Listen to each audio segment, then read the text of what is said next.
L'histoire que je vais raconter en 10 minutes, c'est l'histoire de ces forestiers, ces sapeurs forestiers, et vous en avez un tout de suite sous la main. C'est Léopold Bechtoil, le père d'Anthelme Bechtoil, qui était à la RTM et qui était formateur et qui est venu ici travailler, et le père de José. Voilà. Donc il avait fait l'école de Nancy, il était garde général. Il était garde général en 1939. Une présentation sur le rôle des forestiers dans le maquis des Glières. Le maquis des Glières, c'est une époque récente, relativement récente, ce sera la période essentiellement 42-44. Donc je donnerai que quelques éléments de contexte. Mais si les événements des Glières sont connus, ont été très largement écrits dans de très nombreux ouvrages, on découvre à la lecture de ces ouvrages des noms de tous les acteurs, dont des noms que l'on va évoquer tout à l'heure, sans jamais faire la mention qu'ils sont forestiers. Le 2 août 1914 se déroule la bataille des frontières qui se tient en Belgique entre Charleroi à l'ouest et Arlon à l'est sur une distance de 100 km. C'est la première grande bataille de la guerre de 14. C'est pour la première fois un front de une centaine de kilomètres, alors que jusqu'à présent, le plus grand front qu'on ait connu, c'était la bataille de Privas en 1870, qui faisait 14 kilomètres. Là sont engagés une quinzaine de corps d'armée, alors qu'à Saint-Bréval, il n'y en avait que 4. Donc je vous présente l'Argonne. Sur les cartes, on l'a déjà évoqué. Donc c'est un massif boisé de 70 000 hectares sur 3 départements. On a du mal à avoir une identité forte, l'Argonne, puisqu'on est à la fois sur la Lorraine, sur la Champagne-Ardenne, et donc sur 3 départements.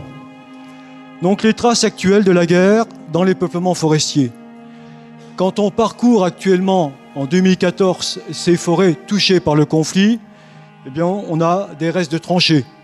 Alors, qui se comptent plus ou moins quand le sol est relativement profond, mais on a sur les côtes de Meuse un calcaire assez proche, et donc ça reste beaucoup plus visible. De plus, ça a été dit hier, il y a des tranchées qui ont été bétonnées, les tranchées allemandes. LIDAR, donc, qui est l'acronyme anglais de Light Detection and Ranging. Et l'idée, finalement, c'est de passer avec un avion ou un hélicoptère sur une zone, donc en l'occurrence ici la forêt de Verdun. Donc un appareil aérien volant à 580 mètres d'altitude, dans lequel est positionné un capteur. Et depuis donc, cet avion est envoyé un laser vers la surface terrestre. Ce laser, donc ce faisceau laser, traverse à la fois les nuages, mais aussi la canopée. Donc c'est vraiment un apport pour les archéologues, mais aussi pour les forestiers. Merci, merci aux orateurs, aux intervenants.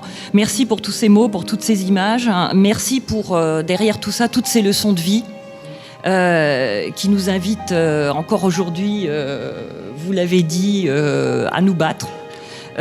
Sur d'autres fronts, avec d'autres moyens, mais toute proportion gardée, à nous battre pour des valeurs qui sont celles que défendaient nos aînés, à nous battre par respect pour les anciens, à nous battre aussi parce que nous le devons quelque part à nos successeurs.